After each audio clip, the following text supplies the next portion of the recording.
আসসালামু আলাইকুম। আমি অ্যাডমিন আব্দুল্লাহ নোমান বলছি ফ্রম এইচএসডি প্ল্যাটফর্ম। তো আজকে আপনাদের সামনে হচ্ছে ভিসা এক্সপিরিয়েন্স শেয়ার করবেন আমাদের খুবই পরিচিত একজন ভাই, আমাদের এইচএসডি গ্রুপের একজন মেম্বার। তো উনি হচ্ছে এই সময়ের মাঝখানে ভিসা পেয়েছেন, গতকালকে বা পরে আগের দিন ভিসা পেয়েছেন, যে সময়টা হচ্ছে আপনারা হয়তো বা আমাদের রেকর্ডটা অনেক পরে শুনতেছেন বা কেউ হয়তো বা রিসেন্টলি শুনতেছেন। তো এখানে হচ্ছে বা যে টাইমে হচ্ছে ইউএসএ স্লটটা টেম্পোরারি অফ ছিল, লাইক ডোনাল্ড ট্রাম্প যখন ঘোষণা করলো যে ইউএস স্লট যেটা টেম্পোরারি পোস্ট ছিল, ওই সময়কার এক্সপিরিয়েন্স এখন যেটা আপনারা শুনতে পাচ্ছেন। তো তাসনিম ভাই যেটা উনি যে ভিসা সিকিউর করেছেন ওই টাইমটার মধ্যেই সিকিউর করেছেন এই প্রতিবন্ধকতার মাঝেই। আর উনি হচ্ছে যে আমাদের ওয়ান টোন সেশনের অ্যাপ্লিক্যান্ট ছিলেন, আমরা হচ্ছে ওনাকে যতটুকু পেরেছি হেল্প করেছি এবং সম্পূর্ণ ডেডিকেশন ওনার ছিল, সম্পূর্ণ কৃতিত্বই ওনার। উনি ওনার কঠোর পরিশ্রম দিয়ে অধ্যবসায় দিয়ে হচ্ছে যে ভিসাটা সিকিউর করেছেন এই বিরূপ পরিস্থিতিতে, সত্যি কথা বলতে। কারণ এখন ভিসা রেশিও যদি বলি আগের মতো তেমন একটা নাই। এখন যারা ভিসা পাচ্ছেন মূলত যাদের হচ্ছে এক্সট্রা কারিকুলাম কি বলে এক্সট্রাঅর্ডিনারি, যারা যারা হচ্ছে নিজেকে খুব সুন্দরভাবে প্রেজেন্ট করতে পারতেছেন এম্বাসিতে, সুন্দরভাবে ফেস করতে পারতেছেন, সবকিছু সবকিছু গুছায় নিয়ে যেতে পারতেছেন, তাদের ভিসাগুলোই আলটিমেটলি এখন হচ্ছে। এখানে ফান্ড কোনো কিছু ম্যাটার করতেছে না, সত্যি কথা বলতে। তো আজকের এক্সপিরিয়েন্সটা তাসনিম ভাই হচ্ছে উনি শেয়ার করবেন। আর ওনার এক্সপিরিয়েন্সের মাঝখানে হচ্ছে আপনারা বর্তমানে সব সিচুয়েশনগুলো সম্বন্ধে জানতে পারবেন, ওনার জার্নিটা সম্বন্ধে জানতে পারবেন। সো এই হচ্ছে বিষয়বস্তু। তো ফিরে যাচ্ছি তাসনিম ভাইয়ের কাছে। সো তাসনিম ভাই, আমরা হচ্ছে যে আপনার সেশনটা রেকর্ড করতেছি। আর কারণ হচ্ছে যে পরবর্তীতে যখন বিসি এক্সপিরিয়েন্স গ্রুপে আমরা শেয়ার করব, পরবর্তীতে আপনার জুনিয়র কমিউনিটি, যদিও আপনি এখন জুনিয়র, একসময় সিনিয়র হবেন, তো তখন আপনার জুনিয়র কমিউনিটি যারা আসবে তারা হচ্ছে যে যেন উপকৃত হয় বা বেনিফিটেড হয়, এই চিন্তাধারা মাথায় রেখে আর কি। তো আপনি কি পারমিশন দিচ্ছেন? অবশ্যই ভাই, অবশ্যই। ওকে, ফাইন। তো তাসলিম ভাই, আপনি হচ্ছে যে আজকে আমাদের অডিয়েন্স বা ভিউয়ার্স যারাই আছে তাদের উদ্দেশ্যে বা এখানে যারা প্রেজেন্ট আছেন সবার উদ্দেশ্য হচ্ছে আপনার জার্নিটা বলবেন। এটা আসলে আমাদের প্ল্যাটফর্মটা সবসময় খুবই ফ্লেক্সিবল, এখানে এমন না যে আপনাকে 15 মিনিট সময় বেঁধে দেওয়া হয়েছে আপনি এইটুকু বলে চলে যাবেন, এরকমটা না। আপনি আপনার ইন টোটাল জার্নি, লাইক আপনি কেন ইউএসতে যাইতে হচ্ছে, ইউএসএ নিয়ে আপনার প্রথমে কেমনে মাথায় আসলো, কোন ফ্রেন্ড বা কার দ্বারা আপনি মোটিভেটেড হলেন ইউএসতে যাইতে হবে, এই যে জিনিস বস্তুগুলো একদম শুরু থেকে শেষ পর্যন্ত আপনার জার্নি কিভাবে ম্যানেজ করলেন বা কি আসল বিষয় ছিল এবং লাস্ট পর্যন্ত যা যা হইলো, সব কিছু আপনি নিজের মতো করে এক্সপ্লেন করতে পারেন। ইনফিনিটি টাইম নিয়ে কোনো প্রবলেম নাই, ঠিক আছে? আমরা এর ভিতরে কোনো ইন্টারাপ্ট করতেছি না। ওকে ভাই? আচ্ছা ভাইয়া, ধন্যবাদ আমাকে সুযোগ দেওয়ার জন্য আজকে আমার এক্সপিরিয়েন্সটা শেয়ার করতে আপনাদের প্ল্যাটফর্মে। আম, ভাইয়ারা, আপনারা না থাকলে আমার মনে হয় না ভিসা হইতো। আপনারা খুব শর্টলি বলতেছেন হ্যাঁ যে সব আমার জন্যই, কিন্তু আমি সেটা একদমই বলবো না। আপনারা মানে যেভাবে হেল্প করছেন ওইভাবে না হইলে আমার, সিরিয়াসলি আমি যেটা বলতেছি।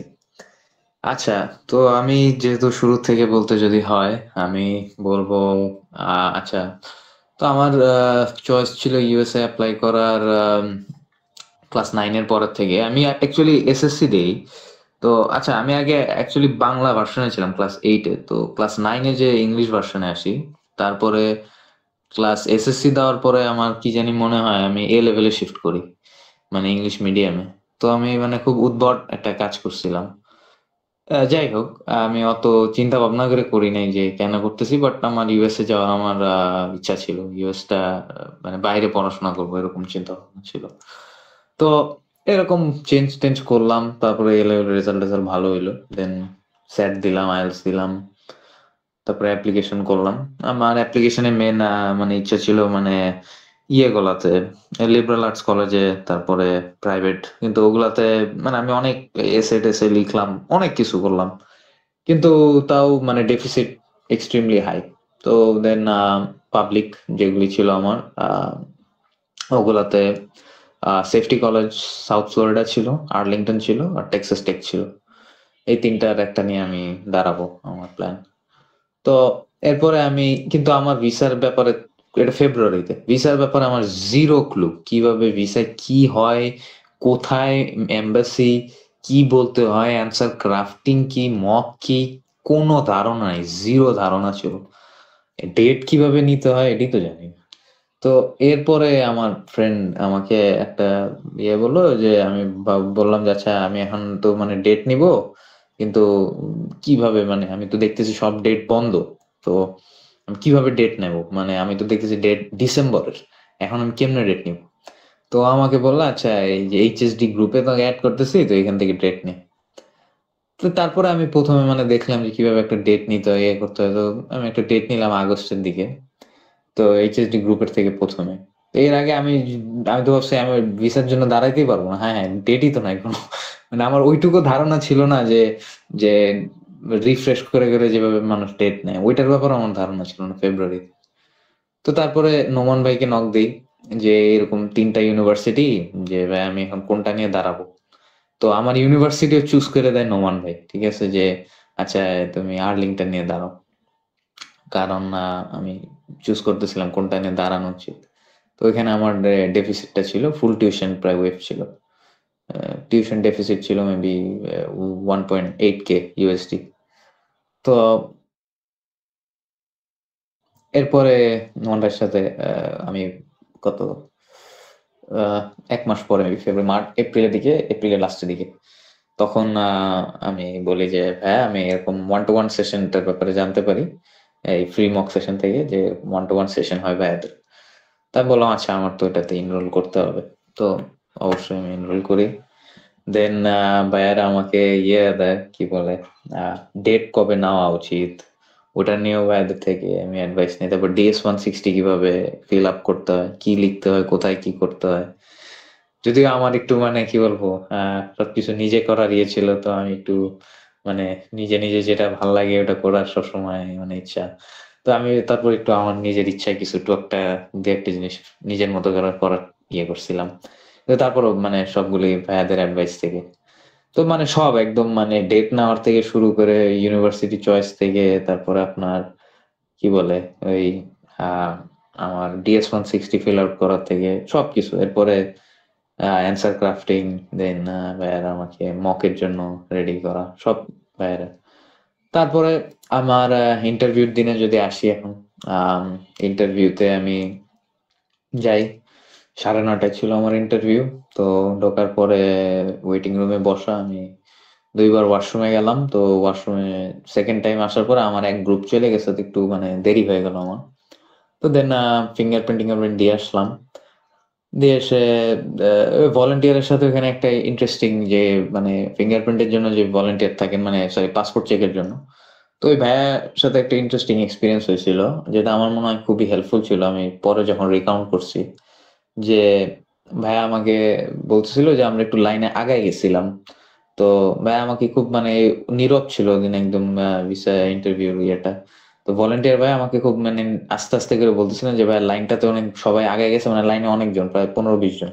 তো ভাই লাইনটা তো অনেক আগায় গেছে, তোমরা একটু মানে পিছায় যাও সবাই। কিন্তু সে আর কি মানে জোরে বলতে চাইতেছিলেন না ওটার ভিতরে, কারণ একদম পিছনের মানুষের তো পিছাইতে হবে যদি পুরো লাইন পিছাইতে হয়। তো আমি আর কি তখন হঠাৎ কি জানি মনে আসলো, আমি খুব ইয়ে করে বললাম এভরিওয়ান একটু পিছাইতে হবে, ঠিক আছে। তো সবাই পরে পিছাইলো। তো এটার পরে ভলেন্টিয়ার ভাই আমাকে একটু মানে হাসে, মানে আমার দিকে একটু নট দিল যে থ্যাংক ইউ। আমার মানে বেসিক্যালি সে থ্যাংক ইউ বললো না, কিন্তু সে জাস্ট বললো যে থ্যাংক ইউ। যাই হোক, খুব উইয়ার্ড একটা ইয়ে, আমি কোনো মানে প্রিপারেশন নিয়ে কাজটা করিনি, জাস্ট হয়েছে। তো এইটা আমি বলবো কেন আর কি পরে কাজে লাগছে। সো দেন আমার মনে হয় কাজে লাগছে, আমি জানি না। তো এরপরে আমি ইয়ে করলাম, পাসপোর্ট চেক করাইলাম, তারপর ফিঙ্গারপ্রিন্ট দিলাম, দিয়ে আমি চলে গেলাম ওয়েটিং এ। ওখানে পরে সিটে ইয়েতে করিডোরে সিটে বসে আছি। তো আমি দেখতেছি যে স্টুডেন্ট পিএইচডি যত দেখতেছি অ্যাকসেপ্টেন্স মানে দেখে মনে হচ্ছে তারা পিএইচডি ক্যান্ডিডেট। জানি না দেখে কিভাবে মনে হয়, কিন্তু জাস্ট মনে হচ্ছে মানে একটু মানে অ্যাডাল্ট টাইপের যারা, অবশ্যই মাস্টার্স এ তো বলতে পারি না পিএইচডি নাকি। যাই হোক, কিন্তু B1 B2 যাদের দেখতেছি, B1 B2 ভালো মানে রিজেকশন আসতেছে, মানে ভিজিট ভিসার ভালো রিজেকশন দেখতেছি। তা এরপর এরকম আমি ওরকম চিন্তা না, আমার বেসিক্যালি চিন্তা ছিল যে যদি এমবাসি আজকে ভাঙ্গেও পড়ে, ঠিক আছে, আমি তাও মানে যা করতে হয় তা করব, ঠিক আছে। যদি এখন চারিদিকে যুদ্ধ শুরু হয়ে যায়, যাই হয়, ঠিক আছে, আমি এরকম খুব উদ্ভট চিন্তা ভাবনা করতেছিলাম এখানে বসে বসে। বৃষ্টি হচ্ছিল বাইরে। আমি আমি আমার হঠাৎ কেন জানি মনে হলো যে আজকে এমবাসি মানে ধসে পড়ে যাবে, ঠিক আছে, বৃষ্টিতে। উদ্ভট চিন্তা ভাবনা। তাইলে কি করব? আমি এরকম উদ্ভট সার্ভাইভাল চিন্তা ভাবনা করতেছি ওখানে বসে বসে। তো এরপরে আমরা গেলাম, তারপর এখানে বসতেছি। এরপরে যখন ওয়েটিং এ যে বসছি, ওখানে আমার পাশে একজন কুয়েট থেকে ভাইয়া, উনি পিএইচডি নিয়ে যাচ্ছেন। তো ওই পিএইচডি ভাইয়ের সাথে টুকটাক কথা বলতেছি, কোন জায়গা থেকে কি এই সেই, ভাইয়ের সাথে টুকটাক টুকটাক কথাবার্তা হইতেছে। এরপরে যখন মানে আমরা লাইনে সিটে বসেছি, একটু মজা করে ঢোকে বলছিলাম যে একটা যে এয়ারপোর্টে যেরকম স্লাইডিং মানে ইয়ে থাকে না, যে হাঁটতে হয় না, জাস্ট এমনি অটোমেটিক নিয়ে যায় আপনাকে। আমি বলছি এরকম সিট গুলো এরকম করে দেওয়া উচিত, যে আমরা সুইচ টিপ দেবো আর সিট গুলা যাবে, ঠিক আছে, এরকম বারবার উঠতে বারবার বসতে ভালো লাগে না। এরকম জাস্ট আমি জোক করতেছিলাম পুরো ইন্টারভিউর মধ্যে। তো লাস্টে শেষ হইলো। শেষ হওয়ার পরে আমি লাস্ট ইয়েতে, তো ওই কুয়েটের ভাইয়া চলে গেলেন, আমি তাকে বললাম যে বেস্ট অফ লাক। তো ভাইয়া গেলেন। আর হ্যাঁ, ইয়ের ক্ষেত্রে আপনার কাউন্টার গুলার ক্ষেত্রে, সো ব্ল্যাক গাই একজন ছিলেন কাউন্টার 7-এ, আর এরপরে দুইটা কাউন্টার মনে হয় বন্ধ ছিল বা কিছু একটা। আর কাউন্টার 10 একজন হোয়াইট গাই ছিল, মিডল এজ স্যুট পরা। কাউন্টার 11-এ ছিল curly hair, brown curly hair, glasses, lady ভিও। আর 12 নম্বর কাউন্টার তো ভিতরে, তো ওটা দেখতেছিলাম না কে ছিল। তা আমি যতদূর নোটিস করতেছিলাম যে 7 নম্বর কাউন্টারে যে ব্ল্যাক ভাইয়া আছেন, উনি ভালোই ভিসা দিচ্ছেন। উনি কথা অ্যাটলিস্ট বলতে দিচ্ছেন, যে উনি কাউকে আটকাইতেছেন না। আর যে আছে ওই যে মানে ফিমেল ভিউ যে ছিলেন কার্লি হেয়ার, উনি দেখতেছি ওনার অনেক B1 B2 ইন্টারভিউ নিচ্ছেন, আর ভালোই রিজেকশন আসতেছে ওনার কাছ থেকে। তা আমার কিছুটা বসে বসে চিন্তা ছিল আমি কাউন্টার 7-এ দেখি কোনোভাবে ঢুকতে পারি নাকি। তো কারণ আমার কথা হলো, আমাকে যদি কথা বলতে দেয়, আমার এনাফ পয়েন্ট আছে। আমার 3টা হাইলাইট ছিল। একটা হলো আমার এসএটি স্কোর, আমার সেভিংস, আর কারণ সেভিংস আমার 2.5 ইয়ার ডেফিসিট কভার করতেছিল, আমার এসএটি স্কোর, আমার একাডেমিক কোয়ালিফিকেশন ছিল, আর হলো আমার প্ল্যান ছিল আমি বাংলাদেশে এসে কি করব। এই 3টা জিনিস আমার ইচ্ছা ছিল, আমি বলে আসবো, বাকি যা হবে হবে। তো আম, আমি ভাবছি যে এত কিছু যদি বলতে চাই, আমার মানে কাউন্টার 7-এ গেলে আমি বলতে পারবো। তো শেষ হইলো। আমি আমি উঠলাম। ওই কুয়েটের ভাই গেলেন। তো আমি উঠলাম। ওঠার পরে আমাকে ভলান্টিয়ার অ্যাসাইন করলো কাউন্টার 12। তা আমি কাউন্টার 7 যখন পাস করে যাইতেছি, আমি ভলান্টিয়ার ভাইকে বলতেছি যে ভাই, ওইখানে তো ভিড় অনেক, আমি এখানে দাঁড়াই, 7-এ দাঁড়াই। তো ভলান্টিয়ার ভাই আমাকে উদ্ভট করে হঠাৎ বললো, না না, ওই কাউন্টারই ভালো হবে। এটা মানে কি ওই কাউন্টারই ভালো হবে মানে? আচ্ছা যাই হোক, আমি ওই তখনও মানে কন্টেমপ্লেট করতে পারলাম না, মানে কি বললেন আমাকে, কিন্তু যাই হোক, আমি কাউন্টার 12-এ যে যেমনি বলছে অমনি দাঁড়ায় গেলাম। তো আমার সামনে একজন ওই, আচ্ছা, এই সময় ইন্টারভিউ হচ্ছে ওই যে যে ভাই বললো, রাফি ভাইয়া, যে 5th টাইমে ভিসা পাইছেন। আমি জানতাম না উনি ভিসা পাইছেন, কিন্তু শুনে খুবই ভালো লাগলো। তো ওই ভাইয়াকে এই ভিসা অফিসারই রিজেক্ট করছিল, যার কাছে আমি গেছি। তো ও ও তখন ওইখানে মানে ভিসা অফিসার মেবি একটু বাইরের থেকে আসলেন বা কিছু করে আসলেন, তো উনি রেডি হচ্ছিলেন। আর এই ভাইয়া যে রাফি ভাইয়া, যে 5th টাইমে ভিসা অফিসার, উনি তখন ওনার কাছে। তো ভিসা অফিসার দেখে বললো যে আচ্ছা, আমি তো তোমাকে এর আগের বার রিজেক্ট করছি, তো আমার কাছে তো তোমার ইন্টারভিউ হবে না, তুমি আরেকজনের কাছে যাও। তো ওই ভাই চলে গেলেন। আচ্ছা, চলে গেলেন। দেন আমি, আমার সামনে যে দাঁড়ায় ছিল, ও ওই ভাইয়ার bachelor's, Missouri state university, Saint Louis maybe, sure না। তো আমাকে ওর সাথে আমি একটু মানে দাঁড়ায় দাঁড়ায় তখন কনভারসেশন করতেছি। তো আমি তাকে বললাম যে কোন ইউনিভার্সিটি, কোন কলেজ, কোথায় পড়াশোনা করছো। তো এই টুকটাক ওর সাথে কথা বলতেছি লাইনে দাঁড়ায় দাঁড়ায়।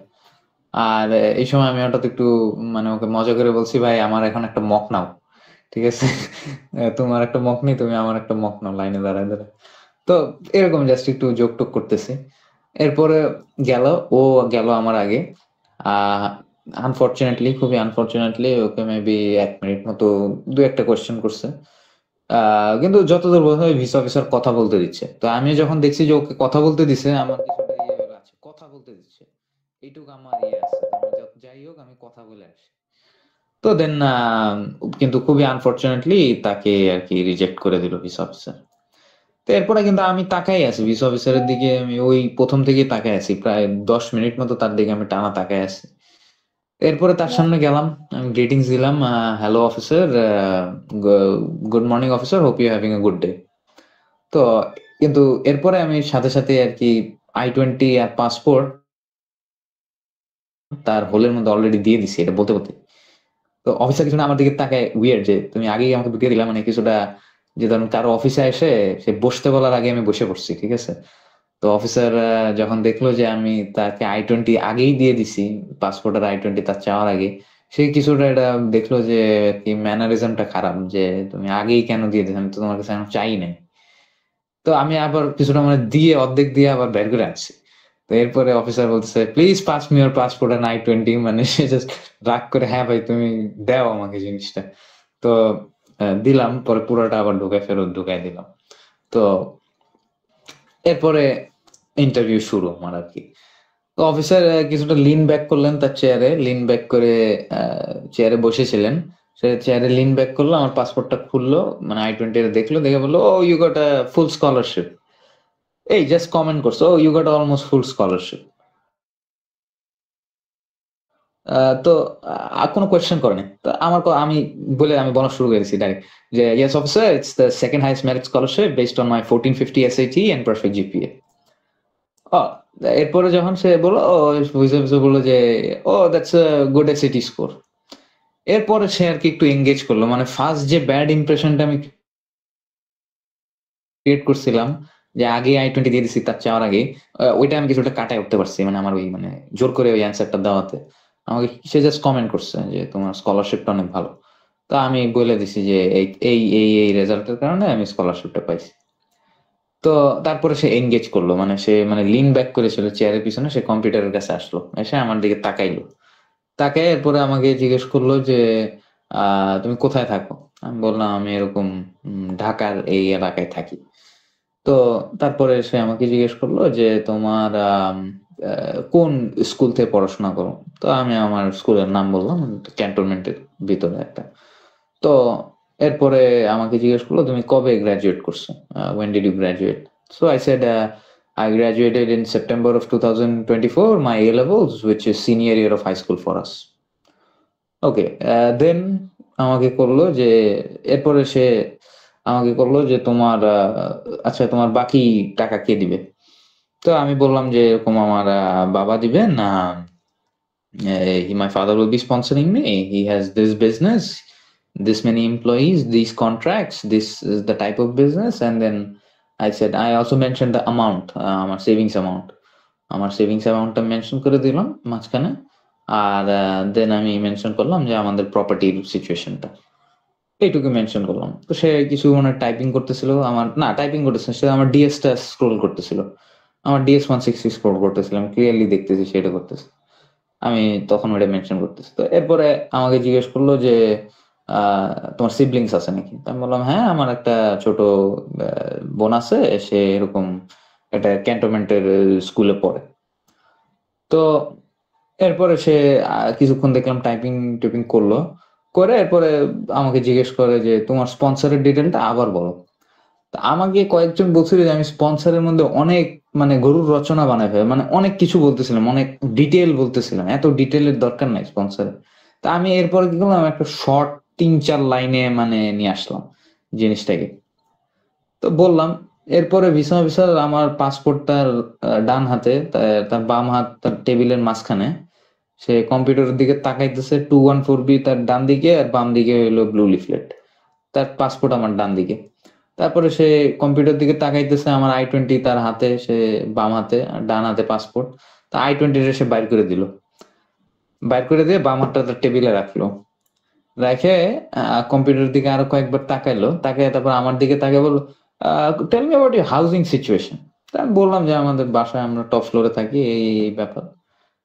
তো তারপরে আবার আরেকবার তাকায় সে, আবার একবার ফাইনাল আমাকে, how big is your house? তা আমি হঠাৎ এই কোয়েশ্চেন এক্সপেক্ট করি না, তা আমি জাস্ট ট্রু যেটা আমি সেটাই বলেছি, officer it's about 1350 square feets. এটার পর আমার মনে হয় আর একটু বড় বলা উচিত ছিল, আমি তো একদম মানে অথেন্টিক কথা বলে বলছি, আর একটু বড় বললে মেবি ভালো হতো। তো আমি আমি আমি জাস্ট বলছি ইটস অ্যাবাউট 1350 স্কোয়ার ফিটস। এরপরে সে I-20টা তখন বাইর করে দিছে আমার, I-20টা তার আগের কোশ্চেন তার আগেই বাইর করা। আমি বললাম, হ্যাঁ আমার I-20 বাইর করা, এখন আমাকে কোশ্চেন করতেছে, আমি কিছু বুঝলাম না, তো আমি এখন কি হবে? তো তার পাসপোর্ট আবার ডান হাতে, হাত মাঝখানে, সে তারপরে আরেকবার লাস্ট স্ক্রিনের দিকে তাকাইলো, তাকায় তারপর আমার দিকে তাকায় বলে, it's a good size, it's a good size বলে একটু ঘাড় শেক করে আমাকে ব্লু লিফলেটটা আমার I-20 উপরে দিয়ে বলল, "your visa has been approved, please collect your passport within 14 days." বলে পাসপোর্ট রেখে দিল। তো এইটা কিছুটা ছিল আমার এক্সপেরিয়েন্স ইন ডিটেইলস। তো আমার যতদূর মনে হয় আমি মানে অ্যান্সার গুলো একটু মানে প্রোঅ্যাক্টিভলি দিতে হয়। মানে যেটা কি মানে আপনার ইনফরমেশন গুলো আপনার দিতে হবে। আপনার মানে কোয়েশ্চেন যতটুকুই করুক, আপনার হাইলাইটস যেগুলো আছে আপনি কোয়েশ্চেনের অ্যান্সার আ ২-১ লাইনে করার পরে আপনার হাইলাইটসটা মেনশন করতে পারাটা খুবই আ ভিসা অফিসার আমাকে আমার ইন্টারভিউ ছিল প্রায় ১.৫ থেকে ২ মিনিট আমি বলব। তো আমাকে ভালোই কথা বলতে দিছে। অনেক কথাই শুনছে আমার। তো আর অফিসার ঐদিন মানে ভালো পড়ছিল। তা এটা আমি যতদূর বলবো পুরাই আল্লাহর উপর। কারণ অনেক লাক ছিল আলহামদুলিল্লাহ। লাস্ট মোমেন্টে আমি বিলিভই করতে পারতেছিলাম না যে মানে অ্যাকচুয়ালি ব্লু লিফলেটটা দিছে আমাকে। কারণ আমার মনে হয় উনি যথেষ্ট হেজিটেশন এ ছিলেন লাস্ট মোমেন্টে যে উনি কি করবেন। কারণ আমার বাসার সাইজটা শুনে মনে হয় উনার একটু হেজিটেশন মনে হইছে যে ১৩৫০ একটু মেবি ছোট হয়ে যাচ্ছে। কিন্তু সে লাস্টে যেয়ে চিন্তা করল যে ইটস আ গুড সাইজ বলে ভিসাটা দিয়ে দিছেন। তো এটাই ছিল। দেন এম্বাসিতে চলে আসি। আর এই আমার এই এক্সপেরিয়েন্স। বাইরে সবাই দোয়া করবেন ইনশাআল্লাহ আ যাতে ভালো কিছু করতে পারি। আর আপনাদের আ হেল্প অবশ্যই খুবই আ ইম্পোর্টেন্ট ছিল আমার জার্নিতে। ওকে, তাসনিম ভাই আপনাকে হচ্ছে যে আজকে কংগ্রাচুলেশন জানাইতে নর্মালি হচ্ছে যে গ্রুপ মেম্বাররা ভুলে যায়, আজকে আমি নিজেও ভুলে গেছি। তো যাই হোক, কংগ্রাচুলেশন অনস মোর। সো ডেফিনেটলি হচ্ছে ভবিষ্যতে ভালো কিছু করবেন। আর কিছু জিনিস হচ্ছে যে যারা অডিয়েন্স যারা আছেন তাদের উদ্দেশ্যে বলতে চাই, ওনার হয়তোবা আপনারা মানে ওনার সাকসেস স্টোরিটাই শুনলেন যে উনি কিভাবে ভিসা পেয়েছে, কত ইজিলি হচ্ছে সবকিছু কোপ আপ করেছে, বাট ব্যাকগ্রাউন্ড হিস্ট্রিটা কিন্তু ভাই আসলে সবাই বলে না, বাট এটা বলার মতোও না। ওনার ব্যাকগ্রাউন্ডে ছিল আমাদের সাথে যে কদিন ছিলেন, আমাদের 7 দিন বা 10 দিনের হয়তো একটা সেশন উনি রেজিস্ট্রেশন করেছিলেন, যে কদিন আমাদের সাথে ওনার পথ চলা, উনি মোস্ট অ্যাক্টিভ ছিল, খুবই অ্যাক্টিভ ছিল। উনি নিজে থেকে হচ্ছে মক দিত, নক দিত, এবং এমন মানে টোটালি হচ্ছে উনি নিজে ভিডিও কলে এসে তারপর মক দিত। ওনাকে বলা হয়েছিল যে আপনি ভিডিও কলে মক দিয়েন, তাহলে হচ্ছে যে আপনি অ্যাম্বাসিতে যখন ইন্টারভিউ দিবেন সেম একটা এনভায়রনমেন্টে আপনি প্র্যাকটিস করার সুযোগ পাবেন। তো ডেফিনেটলি উনি ওইভাবেই ট্রাই করে এবং প্রচুর পরিমাণ পরিশ্রম করে, এবং পরিশ্রম করে শেষে আসলে যা হওয়ার সেটাই হয়, সাকসেসফুল যেটা আমরা সবাই বলি। বাট এই যে একটু আগে অনেকের মক নিচ্ছিলাম, অনেকে কত ভালো ভালো প্রোফাইল, ওনার মনে হয় ফুল টিউশন অ্যাপ ছিল না, না তাসনিম ভাই? আপনি কি ফুল টিউশন অ্যাপ ছিল অল্প কিছুই? হ্যাঁ, 95% ওয়েবস। রাইট, হ্যাঁ, দেখেন ওনার হচ্ছে 95% ছিল, বাট অনেকে হচ্ছে ফুল ফান্ড, ইভেন সারপ্রাস নিয়েও ভিসা রিফিউজড হচ্ছে। বাট তার রিজনটা কি? রিজনটা হচ্ছে ইন্টারভিউটা আপনি কতটুকু ভালোভাবে দিতে পারতেছেন, কত সুন্দরভাবে এক্সপ্রেস করতে পারতেছেন আপনার ইন্টেনশনগুলো, আপনার যে চিন্তা ভাবনাগুলো, আপনি কি করবেন। শুনলেন ওনার এক্সপিরিয়েন্সটাতে খুব ডিটেলস সব কিছু বলা ছিল। তো এই বিষয়বস্তুগুলোর উপরে আসলে মানে ডিপেন্ড করে আলটিমেটলি আপনার ভিসাটা। ওই 2 মিনিট বা 3 মিনিট সময় আপনি ভিসারকে এক কথায় বাংলা ভাষায় যদি বলি কীভাবে পটাইতে পারতেছেন, তার উপরে আপনার ভিসাটা ডিপেন্ড করে। এবং ডেফিনেটলি অবশ্যই সেটা রিজিকের উপর, আপনার রিজিকে যদি না থাকে আপনার যাই যা করেন না কেন ভিসা কখনো অ্যাপ্রুভ হবে না। রিজিকে থাকতে হবে এবং হচ্ছে নিজের চেষ্টা থাকতে হবে, সব কিছুর কম্বিনেশনেই হচ্ছে আলটিমেটলি সাকসেসটা ভাই আসে। সাকসেসটা এতটা ইজি না যতটুকু ইজিলি আসলে মানুষজন এসে আপনাকে আধা ঘন্টা একটা এক্সপিরিয়েন্স শুনে আপনি জাজ করতে পারবেন। ব্যাপারটা আসলে এরকম না। উনি হয়তো বা খুব শর্টলি বলে দিয়েছেন সব কিছু, বাট এটার পিছনে ভাই অনেক পরিশ্রম থাকে, অনেক ডেডিকেশন থাকে, অনেক স্যাক্রিফাইস থাকে। তো সব কিছুর পরে আসলে কম্বিনেশন মিলিয়ে আসলে একটা সাকসেস আসে। সো সো তাসনিম ভাইকে হচ্ছে কিছু কথা বলবো, সেটা হচ্ছে রিকোয়েস্ট বেসিসে বলবো, কজ আমরা যেটা দেখি আমাদের most of the Bangali community ইউএসএতে গিয়ে হচ্ছে ঠাস করে ইউনিভার্সিটি চেঞ্জ করে কমিউনিটি কলেজে চলে যায়। ইভেন অনেক কোয়ালিফাইড স্টুডেন্টস দেখছে, আমাদেরই ছোটো ভাই, নাম মেনশন করতেছি না, খুবই কোয়ালিফাইড। সো ভালো একটা ইউনিভার্সিটি যাওয়ার পরেও ওইখান থেকে ট্রান্সফার নিয়ে নিউ ইয়র্ক গিয়ে হচ্ছে ফুড পান্ডা ডেলিভারি, মাসে মাসে কারি টাকা, 2-3 মাস 4 মাস পর একটা বড় গাড়ি, কেরিয়ার শেষ। এটাই করে নর্মালি। বাট আমরা মনে করি আসলে এগুলো না করে, বিশেষ করে তাসনিম ভাইকে বলবো, আপনি অলমোস্ট ফুল ফান্ডে যাচ্ছেন, ডেফিনেটলি ওই ইউনিভার্সিটিতে কন্টিনিউ করে ট্রাই করবেন। আর যদিও কন্টিনিউ না করেন, এমন একটা ইউনিভার্সিটি যাবেন যেটা হচ্ছে আপনার ইউনিভার্সিটির সমকক্ষ, বা কমিউনিটি কলেজ বা ইএসএল প্রোগ্রাম অন্তত না। তো ডেফিনেটলি উনি অনেক বেশি প্যাশনেট, উনি এগুলো করবেন না, উনি ডেফিনেটলি পড়াশোনা কমপ্লিট করবেন। এবং যারা কষ্ট করে মানে এই জার্নিটা মানে শেষ করতে পারে 4 বছর বা 2 বছর, মাস্টার্সের জন্য হচ্ছে 2 বছর, বা পিএইচডির জন্য হচ্ছে 4-5 বছর, এটুকু যদি যদি কেউ যদি মানে কোনোভাবে শেষ করতে পারে, তার পরে ইউএসএ যতদিন থাকবে সে, ইউএস তাকে রাখবে, তার জোর করে ইউএসএতে থাকতে হবে না, H1B জন্য পিছে পিছে দৌড়াইতে হবে না, কাজের জন্য পিছে পিছে দৌড়াইতে হবে না, বা যদি সিঙ্গেল থাকে কেউ ওই সিটিজেন মেয়ের পিছনে দৌড়াইতে হবে না যে ভাই বিয়ে করে এখানে নাগরিকত্ব নেই, সবাই আপনার পিছনে দৌড়াবে, ঠিক আছে? ব্যাপারটা হচ্ছে এরকমটা আর কি।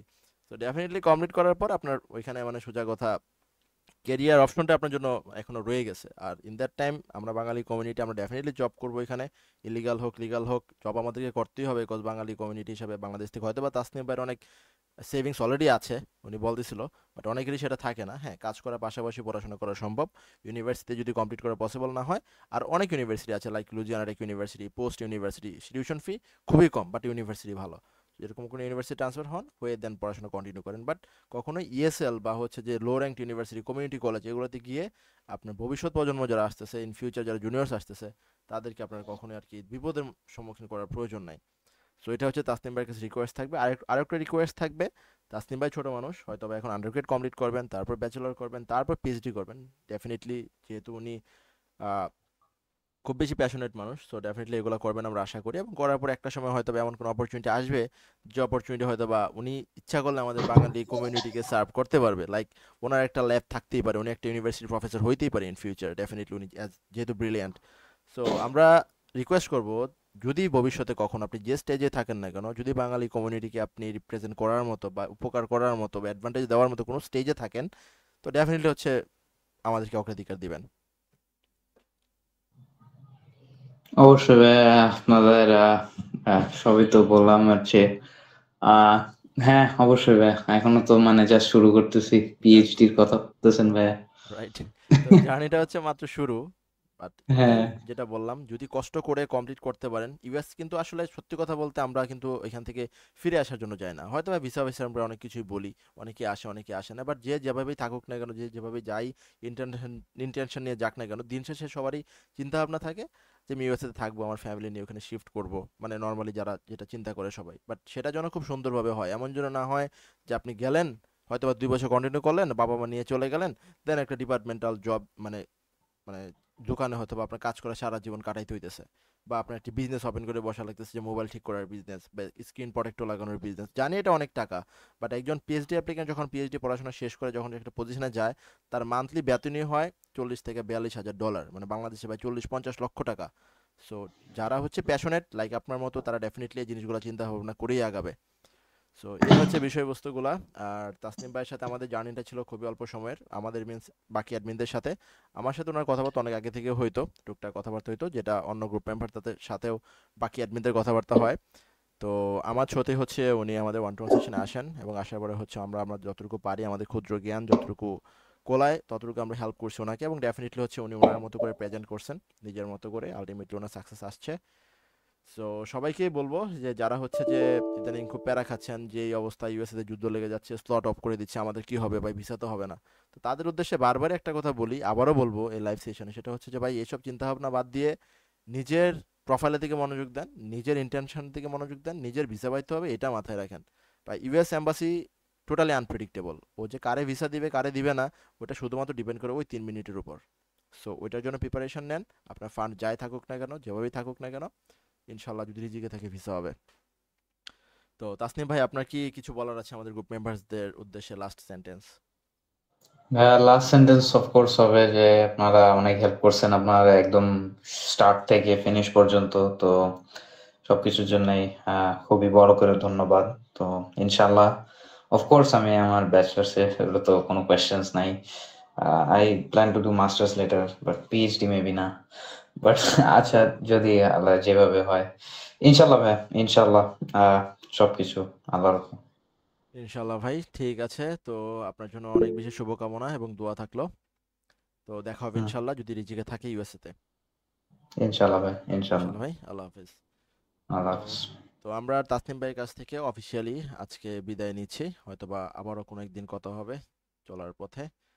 তো সবাই ভালো থাকবেন, সুস্থ থাকবেন, এবং এইচএসডি অ্যাসপায়ার টু অ্যাচিভ এবং এইচএসডি ফর ইউএস এর সাথেই থাকবেন। আল্লাহ হাফেজ।